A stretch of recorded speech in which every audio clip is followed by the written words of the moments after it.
خالق کائنات نے قرآن حکیم فرقان حمید میں اپنے پاک پیغمبر احمد مجتبی محمد مصطفیٰ سب کہہ دیجیے صلی اللہ تعالی علیہ وسلم کی میلاد کو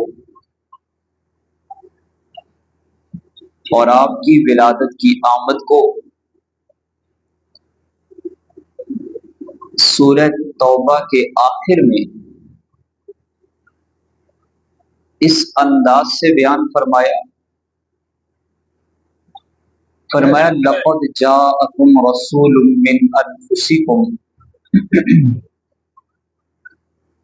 عزیز علیہ ما عنتم حریص علیکم بالمؤمنین رؤوف رحیم۔ اس آیت مبارکہ میں حق جل شانہ نے تین چیزیں بیان فرمائی ہیں اور وہ تین چیزیں میرے اور آپ کے ایمان کا حصہ ہیں۔ یوں سمجھیے کہ اللہ نے اس آیت میں تین ایمان کے بنیادی عقیدے بیان فرمائے۔ سب سے پہلے ارشاد فرمایا لقد جاءکم رسول، البتہ تحقیق آئے تمہارے پاس ایک عظیم الشان رسول۔ آیت مبارکہ کے اس حصے میں خالق ارض و سماوات نے اپنے پاک پیغمبر کے میلاد کو، آپ کی ولادت کو اور آپ کی آمد کو بیان فرمایا۔ من انفسکم عزیز علیہ ما عنتم، اس حصے میں اللہ نے رحمت عالم صلی اللہ علیہ وسلم کے جمال جہاں آرا کو بیان فرمایا، حسن و جمال کو بیان فرمایا۔ حریص علیکم بالمؤمنین رؤوف الرحیم، آیت کے اس حصے میں اللہ نے رحمت عالم صلی اللہ علیہ وسلم کی بے مثال سیرت کو بیان فرمایا ہے۔ تین عقیدے قرآن کی اس آیت مبارکہ سے وابستہ ہیں۔ پہلا عقیدہ ولادت مصطفیٰ کا، دوسرا عقیدہ صورت مصطفیٰ کا، تیسرا عقیدہ سیرت مصطفیٰ کا۔ یہ تین چیزیں اللہ نے اس آیت مبارکہ میں بیان فرمائی ہیں، یعنی کہ سب سے پہلے میلاد النبی کو بیان فرمایا، پھر اس کے بعد سورت النبی کو بیان فرمایا، پھر اس کے بعد سیرت النبی کو بیان فرمایا۔ رحمت عالم صلی اللہ علیہ وسلم کی ولادت بے مثال ولادت ہے۔ آپ صلی اللہ علیہ وسلم کی صورت پر جمال صورت ہے اور آپ صلی اللہ علیہ وسلم کی سیرت باکمال سیرت ہے۔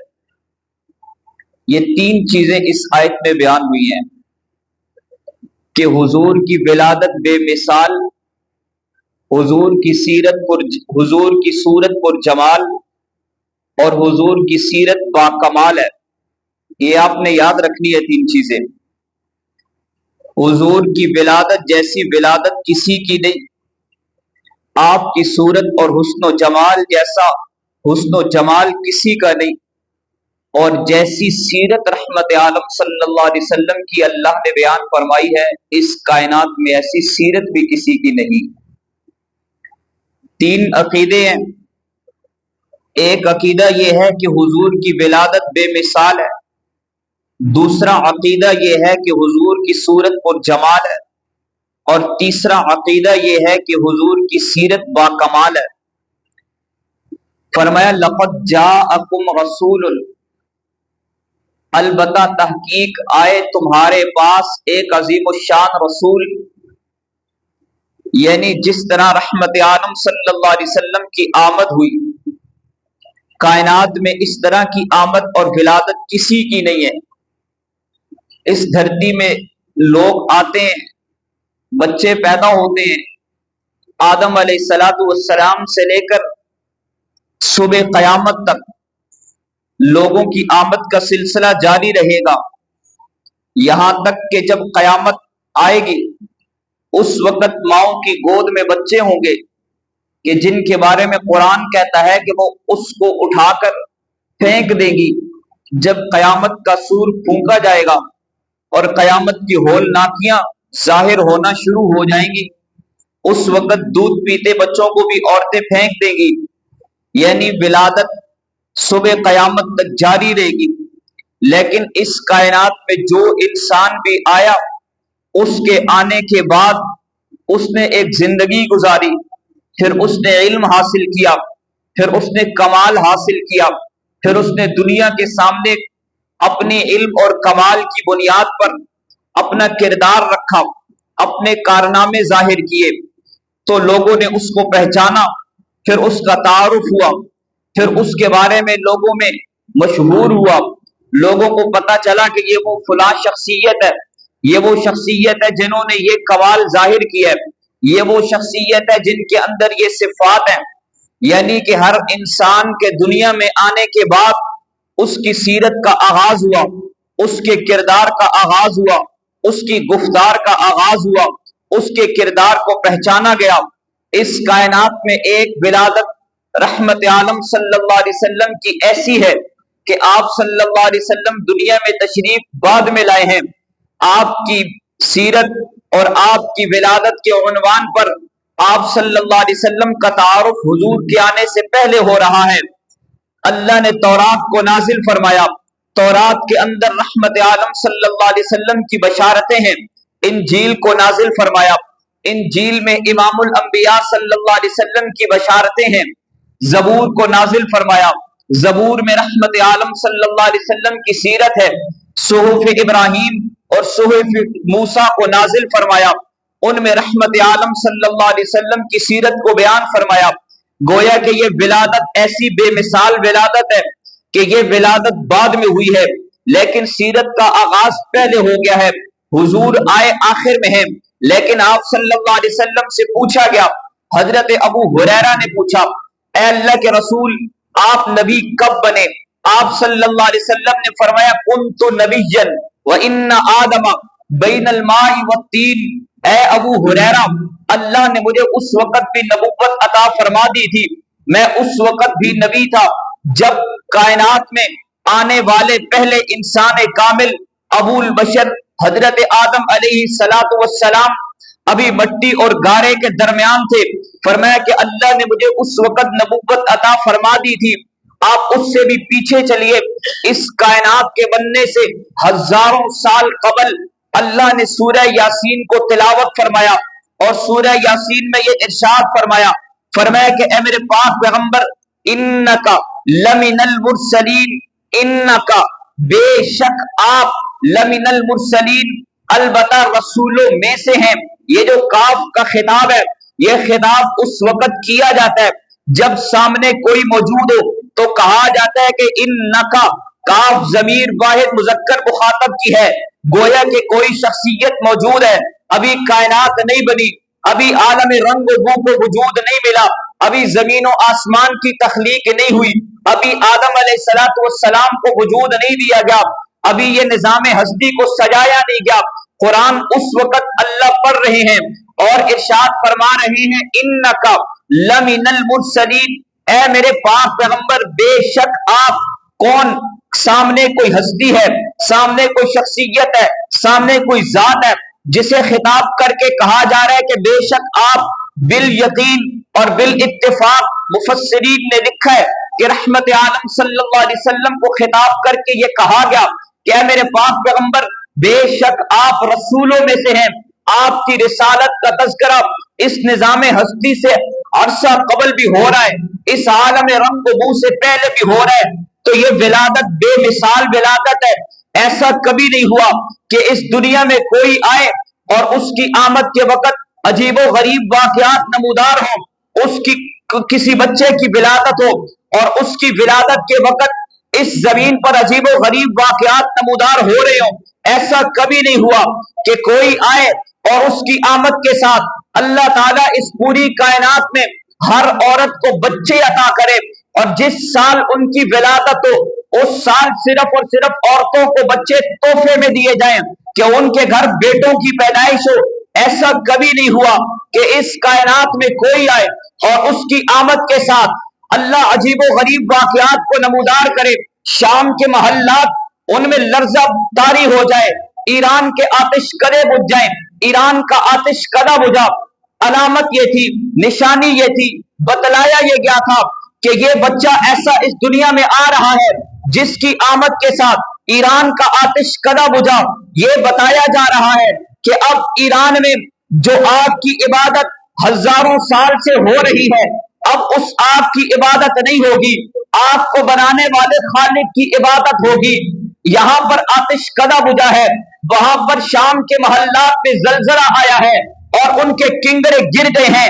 نشانی یہ تھی کہ اب ایران اور شام کے محلات کے کنگرے گر کے اللہ نے یہ بتایا کہ اب رحمت عالم صلی اللہ علیہ وسلم کی نبوت کا راج ہوگا۔ یہاں مکہ میں بیت اللہ میں بت پڑے ہوئے ہیں، 360 بت آج اوندھے منہ گر گئے ہیں۔ علامت یہ ہے، بتایا یہ جا رہا ہے کہ نشانی یہ ہے اب بتوں کی عبادت نہیں ہوگی، بیت اللہ کو پاک کرنے والے نبی کی ولادت ہو چکی ہے، آپ کی آمد ہو چکی ہے، آپ کا میلاد ہو چکا ہے۔ اس بنیاد پر یہ عقیدہ بنایا جاتا ہے، یہ عقیدہ بتایا جاتا ہے، یہ نظریہ رکھا جاتا ہے کہ رحمت عالم صلی اللہ علیہ وسلم کی ولادت بے مثال ولادت ہے، آپ کی ولادت بے مثال ولادت ہے۔ یہ ولادت بتائی تو جا سکتی ہے، اس کے تذکرے تو کیے جا سکتے ہیں، لیکن اس ولادت کو اپنایا نہیں جا سکتا۔ ایک اس دھرتی پہ ربیع الاول، اور ربیع الاول میں 12 ربیع الاول، کچھ علماء نے 8 ربیع الاول لکھا، کچھ نے 9 ربیع الاول لکھا، کچھ نے 11 ربیع الاول لکھا، اختلافی روایات کے ساتھ، لیکن اکثریت نے 12 ربیع الاول لکھا۔ 12 ربیع الاول کو اس کائنات میں جو بہار آئی ہے، اس سے پہلے وہ بہار نہیں آئی۔ اس کائنات میں جو عزتیں آئی ہیں، کائنات میں وہ عزتیں اس سے پہلے نہیں آئی۔ اس کائنات میں جو رحمتیں آئی ہیں، دھرتی پہ وہ رحمتیں اس سے پہلے نہیں آئی۔ اس کائنات میں جو اللہ کا فضل نازل ہوا ہے، اس کائنات میں اس سے پہلے نازل نہیں ہوا۔ لیکن وہ ربیع الاول کا مہینہ تھا۔ کون سا مہینہ تھا؟ ربیع الاول۔ کون سی تاریخ تھی؟ 12۔ یہی جو گزر رہا ہے اور یہی جو کل تاریخ آ رہی ہے 12 ربیع الاول، یہی مہینہ ہے نا؟ کیوں بھائی؟ بلند آواز سے، یہی مہینہ ہے نا؟ یہی سب سے بڑی غلطی ہے۔ اس دھرتی پہ وہ ایک ہی ربیع الاول ایسا گزرا ہے، ایک ہی سال ایسا گزرا ہے جس ربیع الاول میں، جس سال رحمت عالم صلی اللہ علیہ وسلم کی ولادت ہوئی، وہ ربیع الاول، وہ سال، اس جیسا سال کوئی نہیں، ان جیسی بہاریں کوئی نہیں، اس جیسی رحمت کوئی نہیں۔ وہ ربیع الاول دھرتی پہ ایک ہی ایسا گزرا ہے۔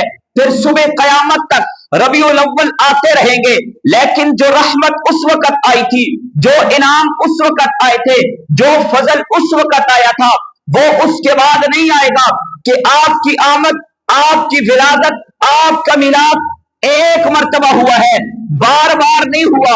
وہ رحمتیں اس ربیع الاول کے ساتھ خاص تھی، قیامت تک آنے والے ہر ربیع الاول کے ساتھ خاص نہیں ہیں۔ فرمایا لقد جاءکم رسول، البتہ تحقیق آئے ہیں تمہارے پاس ایک عظیم الشان رسول۔ یہاں ولادت مصطفیٰ ہے، یہ ولادت کا تذکرہ تو کیا جا سکتا ہے، بتائی تو جا سکتی ہے، لیکن اپنائی نہیں جا سکتی۔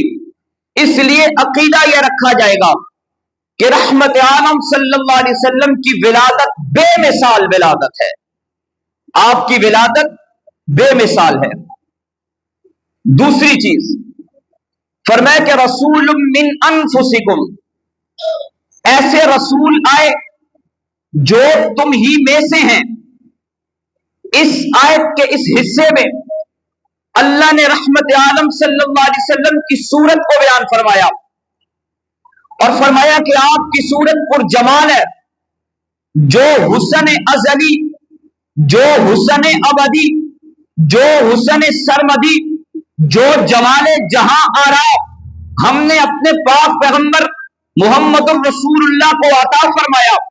اس کائنات میں وہ حسن کسی کو نہیں ملا، بلکہ یوں کہنے دیجئے کہ جو نبی جن کی طرف آئے وہ نبی ان میں سب سے زیادہ حسین، سب سے زیادہ جمیل، سب سے زیادہ کمال والے، سب سے زیادہ علم والے، سب سے زیادہ جمال والے۔ لیکن جو نبی جس قوم میں آئے وہ اپنی امت میں سب سے اعلیٰ، اور رحمت عالم صلی اللہ علیہ وسلم کی جب آمد ہوئی ہے، جب آپ کی ولادت ہوئی ہے، جب آپ کا میلاد ہوا ہے، پھر جب آپ کو نبوت ملی ہے، جو نبی جن کی طرف آئے وہ نبی ان میں سب سے اعلیٰ حسن والا۔ حضور جب آئے ہیں ایک مخصوص طبقے کی طرف نہیں آئے، بلکہ حضور اس پوری کائنات کی طرف آئے۔ جہاں وہ رب العالمین ہے وہاں یہ رحمت للعالمین ہے۔ وہ لوح و قلم کا رب ہے تو یہ لوح و قلم کے نبی ہیں۔ وہ عرش کا رب ہے، یہ عرش کے نبی ہے۔ وہ فرش کا رب ہے، یہ فرش کے نبی ہے۔ وہ جنات کا رب ہے، یہ جنات کے نبی ہے۔ وہ انسانوں کا رب ہے، یہ انسانوں کے نبی ہے۔ وہ حشرات الارض کا رب ہے، یہ حشرات الارض کے نبی ہے۔ وہ چرندوں کا، پرندوں کا، غرض کے اس کائنات میں پھیلی ہوئی تمام مخلوقات کا رب ہے، یہ تمام مخلوقات کے نبی ہیں۔ اگرچہ سورج آسمان کے دامن میں چمکتا ہے لیکن وہ اللہ کی مخلوق ہے، حضور اس کے نبی ہیں۔ یہ چاند آسمان کے دامن میں چمکتا ہے لیکن وہ اللہ کی مخلوق ہے، حضور اس کے نبی ہیں۔ یہی وجہ ہے کہ آپ مکہ کی دھرتی پہ ہو، آپ فرش زمین پر ہو، انگلی کا اشارہ چاند کی طرف کر دے، آسمان میں چاند ٹکڑے ہو جائے اور زمین پر گرے۔ جبل ابو قیس میں صحابہ کرام کہتے ہیں کہ ہم نے چاند کو یوں تڑپتے ہوئے دیکھا جیسے بکری کے بچے کو ذبح کیا جائے تو وہ تڑپتا ہے۔ حضور نے اشارہ کیا، پھر چاند فرش زمین سے اٹھا، آسمان کے دامن میں جا کر چمٹ گیا اور پھر دوبارہ طلوع ہو گیا۔ حضور قضائے حاجت کے لیے جنگل میں تشریف لے جاتے ہیں، یہاں ایک درخت کو اشارہ کرتے ہیں، وہ اپنی جگہ کو چھوڑتا ہے، چل کر حضور کے قدموں میں آتا ہے، وہاں دوسرے درخت کو اشارہ کرتے ہیں، وہ اپنی جگہ کو چھوڑتا ہے، چل کر حضور کے قدموں میں آتا ہے اور آ کر قدموں میں وہ درخت سایہ بنا لیتے ہیں۔ حضور قضائے حاجت سے فارغ ہوتے ہیں اور بشری تقاضے سے فارغ ہونے کے بعد یہاں اس کو اشارہ کیا، یہ ادھر چلا گیا، وہاں اس کو اشارہ کیا، وہ ادھر چلا گیا۔ کہنا یہ چاہتا ہوں جہاں جہاں اللہ کی ربوبیت ہے وہاں وہاں ان کی نبوت ہے، وہ اس پوری کائنات کا خدا ہے، یہ اس پوری کائنات کے نبی ہیں۔ تو جب حضور پوری کائنات کی طرف آئے تو آپ صلی اللہ علیہ وسلم اس پوری کائنات میں سب سے زیادہ حسن و جمال والے، سب سے زیادہ کمال والے، سب سے زیادہ علم والے ہیں۔ آسمان کے دامن میں سورج چمک رہا ہے لیکن ہم میں سے کوئی سورج کی تابانیوں کو نہیں دیکھ پاتا، ہماری آنکھ میں وہ قوت نہیں، وہ طاقت نہیں ہے کہ ہم اللہ کی مخلوق کو یعنی سورج کو دیکھ سکیں۔ پھر میرا سوال یہ ہے کہ جو حضور کریم صلی اللہ علیہ وسلم کو جو حسن عطا کیا گیا، یہ سورج تو اس کے مقابلے میں کچھ بھی نہیں ہے۔ پھر صحابہ نے سامنے بیٹھ کر حضور کے حسن جمال جہاں آرا کو کیسے دیکھا ہوگا؟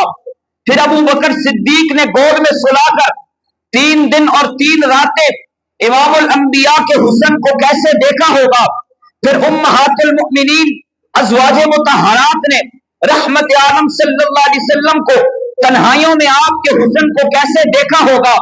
اس مثال کو یوں سمجھیے کہ ایک لائٹ ہے جو یہاں پر روشن کر دی جائے لیکن اس کے اندر روشنی بہت تیز ہو، لوگ آنکھ اٹھا کر اس کو نہیں دیکھ سکتے، لیکن اگر اس پر خول گلوب کو چڑھا دیا جائے، اس پر بلب کو چڑھا دیا جائے پھر اس سے نکلنے والی روشنی سے دھرتی معطر ہو جاتی ہے، منور ہو جاتی ہے، لوگ اس گروہ کو دیکھ سکتے ہیں، لیکن حقیقت میں اس کے اندر وہ لائٹ ہے جو اسے روشن کر رہی ہے۔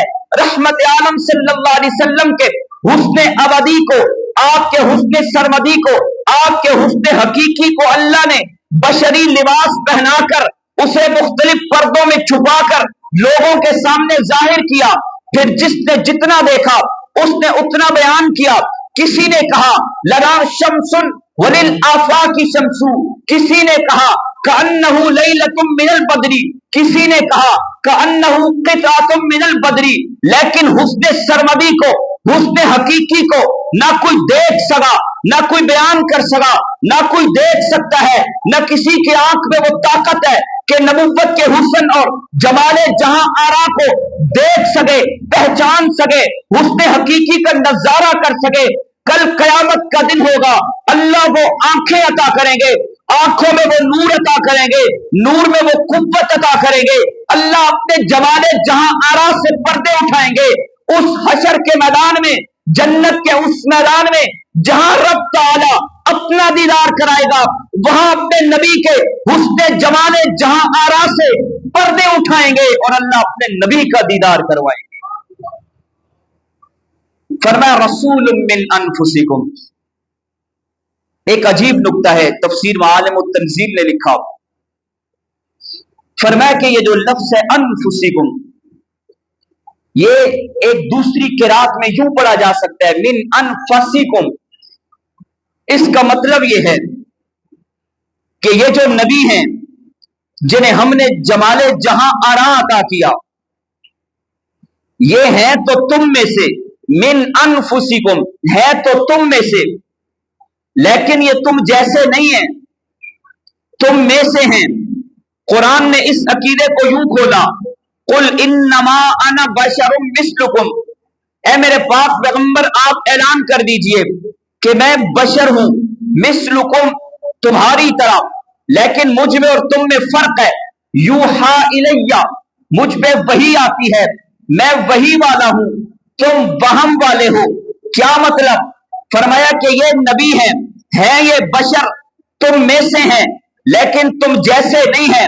مطلب یہ بتا دیا کہ جیسے تمہارے والدین ہیں، ان کے والدین ہیں، تمہاری اولاد ہے، ان کی اولاد ہے، تمہاری بیویاں ہیں، ان کی ازواج ہے، تمہاری قوم ہے، ان کی قوم ہے، تمہارا قبیلہ ہے، ان کا قبیلہ ہے، جیسے تم رہتے ہو وہ رہتے ہیں، لیکن نہیں، من انفسکم ہے تم میں سے، لیکن فرق ہے، تم وہم والے ہو، وہ وحی والے ہیں، تم بھولنے والے ہو، وہ رب کے نبی ہیں، وہ بھول سے پاک ہے، وہ اللہ کی وحی کے مطابق فیصلے کرتے ہیں۔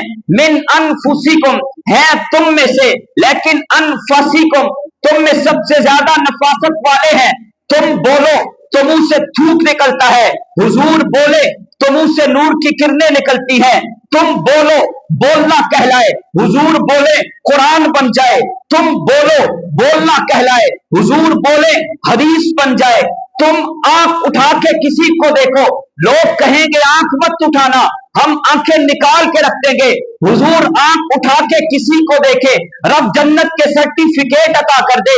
تم انگلی اٹھاؤ، لوگ کہیں گے انگلی مت اٹھانا، حضور انگلی اٹھا دے۔ آسمان میں خدا چاند کو ٹکڑے کر دے، تم چلو چلنا کہلائے، پیغمبر چلے شریعت بن جائے۔ تم دیکھو دیکھنا کہلائے، نبی دیکھے انقلاب آ جائے۔ خدا زمین و آسمان کے نظام کو روک کر کائنات کو رد و بدل کرنے کے اعلان فرما دے۔ تم چلو چلنا کہلائے، حضور چلے شریعت بن جائے، دین بن جائے، سنت بن جائے۔ تم بیٹھو بیٹھنا کہلائے، حضور بیٹھے قرآن ان کی تعریف کرنے لگے۔ تم اٹھو اٹھنا کہلائے، حضور اٹھے خدا اتنا بلند کر دے، براق کو قدموں میں رکھے اور جنت میں آپ صلی اللہ علیہ وسلم کو پہنچا دے۔ فرمایا من انفسکم ہے تم میں سے، لیکن انفسکم تم جیسے نہیں ہیں، کبھی انہیں اپنا جیسا مت سمجھنا۔ ایک مثال دے کے بس بات ختم کرتا ہوں، وقت بھی ختم ہو چکا ہے، چونکہ کل 12 ربیع الاول ہے، میلاد کا موقع ہے، سیرت کا موقع ہے۔ ایک بات بس دامن میں سمیٹتے چلے جائیے۔ چونکہ اسی سے متعلق ہے. فرمایا کہ تم میں سے ہیں لیکن تم جیسے نہیں ہیں. جس طرح کوئی حج اور عمرہ کر کے آئے اور وہ پانی لے کر آئے تو وہ جو زمزم ہے وہ پانیوں میں سے پانی. آپ زمزم کو رکھے، ساتھ گلاس میں دوسرے پانی کو رکھے، اس پانی کا زمزم کے ساتھ آپ مشابہت کر لیں. اس کا بھی وہی رنگ ہے جو زمزم کا رنگ ہے، اس کی بھی وہی خوشبو ہے جو اس کی خوشبو ہے، اس کی بھی وہی خاصیت ہے جو زمزم کی خاصیت ہے. لیکن ساری دنیا جانتی ہے زمزم پانیوں میں سے تو پانی ہے، پانیوں جیسا پانی نہیں ہے. یہ پانی رات کا رکھا ہوا صبح ماں بچے کو نہیں دیتی، اور زمزم صدیوں کا پڑا ہوا مل جائے. لوگ کہتے ہیں آب شفا ہے، مرنے والے کے منہ میں ڈالو. لوگ کہتے ہیں آب شفا ہے، بیمار انسان کے منہ میں ڈالو. لوگ کہتے ہیں زمزم ملا ہے، کھڑے ہو کر پیئیں گے. قرآن اللہ کے نبی کہتے ہیں یہ زمزم ہے، باقی پانیوں کو تین سانسوں میں پینا ہے. یہ زمزم ہے، ایک سانس میں پینا ہے، باقی پانیوں کو بیٹھ کے پینا ہے. زمزم کو کھڑے ہو کے پینا ہے. کیوں؟ پانیوں میں سے تو پانی ہے، پانیوں جیسا پانی نہیں. یہ آپ کی مسجد میں لگا ہوا بھی پتھر ہے، آپ کے گھر میں لگا ہوا بھی پتھر ہے، روڈ پہ لگا ہوا بھی پتھر ہے، لیکن حجر اسود بھی پتھر ہے، جنت سے آیا ہوا پتھر ہے. اس پتھر کو میرے نبی نے چوما ہے. جہاں حاجی جاتے ہیں، عمرہ کرنے والے جاتے ہیں، اگر وہ حجر اسود کو بوسہ دیتے ہیں، وہ گویا کہ رحمت عالم صلی اللہ علیہ وسلم کے لب اقدس کو چوم لیتے ہیں. وہ حضور کے لب اقدس کو چومتے ہیں. جو حجر اسود کو بوسہ دیتا ہے وہ بھی پتھر ہے، یہ بھی پتھر، لیکن اس پتھر کو کوئی پوچھتا نہیں. اور اس پتھر کے بارے میں کہا، آمنہ کے لال نے فرمایا کہ لہو عینان وَلَهُ اذنان وَلَهُ لسان. اس کی آنکھیں بھی ہیں، اس کی زبان بھی ہے، وہ دیکھتا بھی ہے، وہ سنتا بھی ہے. وہ کل قیامت کے دن آئے گا، اللہ کے حضور بوسہ دینے والے کی شفاعت کرے گا. لوگ تڑپتے ہیں اسے بوسہ دینے کے لیے، لوگ ترستے ہیں حجر اسود کو چومنے کے لیے. حجر اسود پتھروں میں سے تو پتھر ہے، پتھروں جیسا پتھر نہیں. زمزم پانیوں میں سے تو پانی ہے، پانیوں جیسا پانی نہیں. بالکل اسی طرح محمد الرسول اللہ انسانوں میں سے تو انسان ہے، انسانوں جیسے انسان نہیں ہے. اسی لیے یہ عقیدہ ہے لقد جاءکم رسول، آپ صلی اللہ علیہ وسلم کی ولادت بے مثال ہے، ولادت بے مثال ہے. کیوں؟ اس لیے کہ انسانوں میں سے تو انسان ہیں، انسانوں جیسے انسان نہیں ہیں. حضور آئے تو سر آفرینش پا گئی دنیا، اندھیروں سے نکل کر روشنی میں آ گئی دنیا. بجھے چہروں کا زنگ اترا، ستے چہروں پہ نور آیا. حضور آئے تو انسانوں کو جینے کا شعور آیا. حق جل شانہ رحمت عالم صلی اللہ علیہ وسلم کی سیرت طیبہ کو اپنانے کی توفیق عطا فرمائے. وآخر دعوانا